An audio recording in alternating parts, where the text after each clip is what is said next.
Friend, Shabbat Shalom. It's again an honor and a privilege to speak to you on this Friday evening. And again, it's a little new experience, and God willing, we'll be back together, Nathan and Becky and I, so we can worship again together. Vladimir Putin is a liar. He has led his country into war, telling his people lies about the Ukraine. He lies that the United States and its NATO allies are threatening an invasion of Russia. Putin denies there even is a war. It's a special military operation. He states that he wants to denazify the Ukraine that has a Jewish president. Not sure how that works. He says that Ukrainians are committing genocide, of whom I do not know. He claims that Ukrainian forces are bombing their own cities, including theaters, sheltering children. Lies have often been lodged against the Jews. The blood libel refers to a century-old false allegation that Jews murder Christians, especially Christian children, to use their blood for ritual purposes, such as an ingredient in the baking of Passover matzah. I'm not kidding, that was a theme that was spoken about for centuries. In our country today, all kinds of statements are made about Jewish power and influence. Some charge us with dual loyalty. We are not to be trusted as citizens. But we would not think that lies would be told by Harvard Law School about Israel, of all things. And let me put it on the table. If you lie about Israel, you're lying about the Jews. And anti-Israelism is a form of anti-Semitism. Here is what I'm speaking about. Right on the Harvard Law School website, you can do that right after synagogue, you can look at it, or after Shabbat. Right on the Harvard Law School website, one can learn that the school has deemed and recognized Israel in a recent report to the United Nations as an apartheid regime. The first 22-page report claims that Israel systematically discriminates against Palestinians and suppresses their civic and political rights. Harvard's report finds that Israel's actions in the West Bank are in violation of the prohibition of apartheid and amount to a crime of apartheid under international law. Other statements include that since 1967, Israel has exerted full control throughout most of the occupied West Bank. The regime functions in purpose and effect to create a two-tiered structure of rights and protections, systematically privileging Jewish Israeli settlers and discriminating against Palestinians. The report goes on to state that Israel's prevalent and well-documented practices of arbitrarily detaining Palestinians under the guise of broadly defined security offenses, denying Palestinian detainees basic fair trial and due process rights, using ill treatment and torture with impunity, and placing Palestinians in prolonged administrative detention without charges,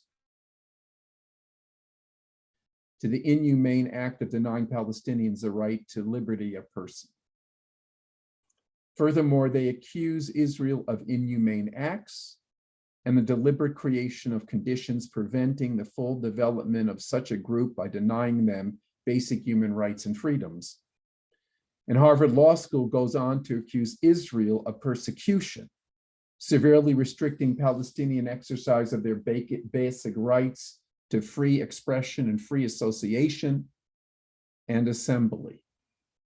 Nowhere in the report is there any nuance, no mention of terrorism against Israel, security concerns, the Palestinian Authority's human rights records, Israel's rights to any of the land. Now, I want to state my position clearly. The occupation of the West Bank arising after the '67 war is problematic, to say the least. In my opinion, no settlement should have been allowed to be built. And for the record, it was promoted by the Labor Party. I hope there will be a final peace and that the settlements on the West Bank will be limited and even removed, and that the Palestinians can create a democratic society which puts a stop to anti-Israel activities, including the support of Arab terrorism.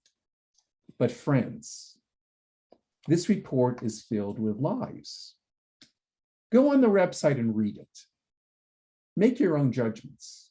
Just go to Harvard Law School and you will see it and you're able to read it. Let me share with you how I understand this document. And again, I'll be happy to discuss this issue with you. Calling Israel an apartheid state is a falsehood. The message of the report is Israel was an apartheid state and continues as such today. That is a lie that distorts history. Israel was founded in the wake of the Holocaust with broad international support. The Jews who settled in historic Palestine had to fight to survive against Arab militias and national armies that wanted to push them into the sea.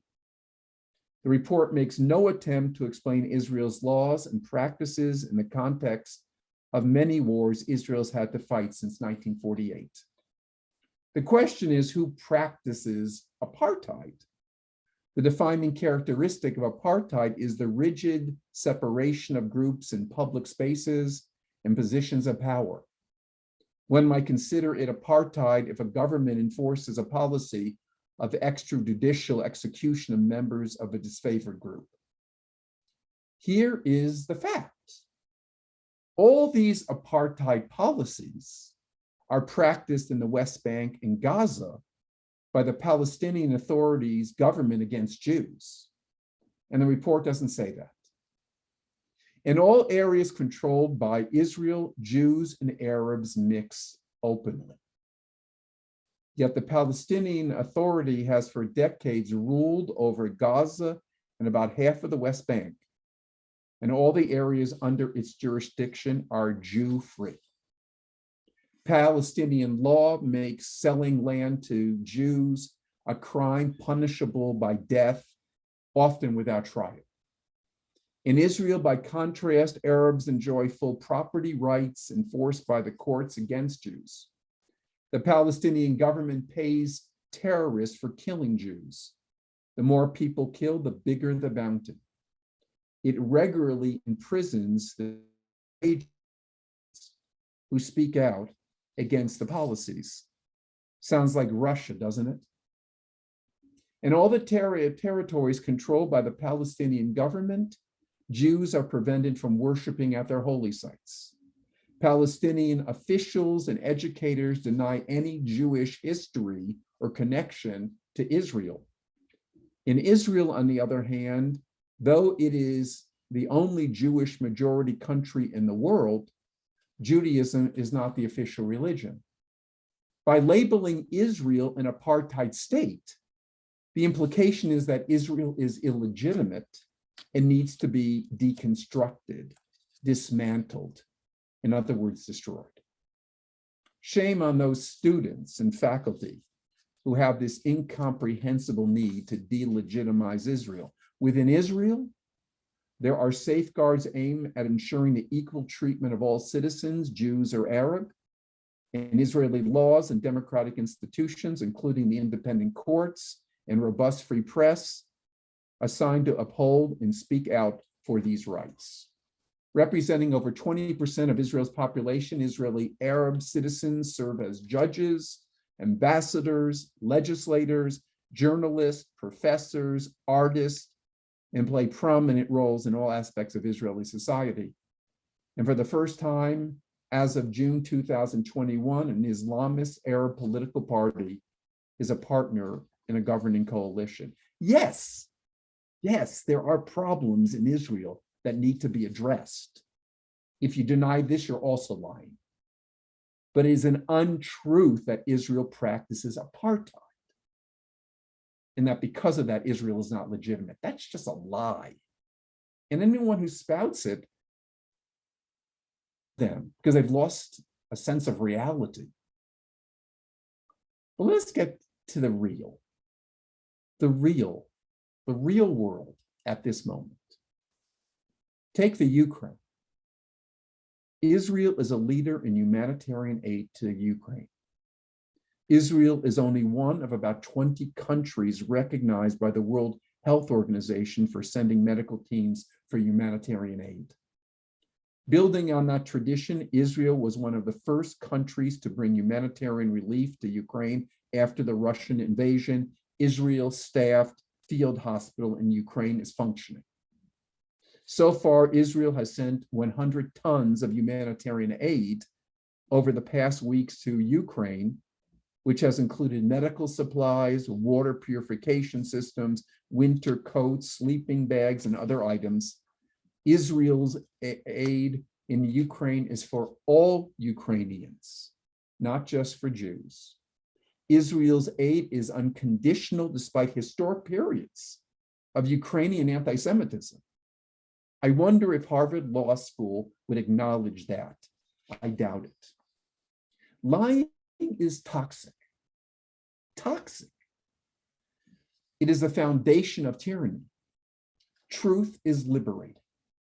Lying undermines the very existence of Israel. It's time that we demand truth.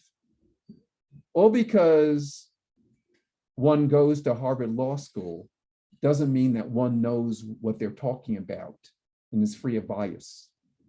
Every falsehood needs to be answered. That is our holy obligation.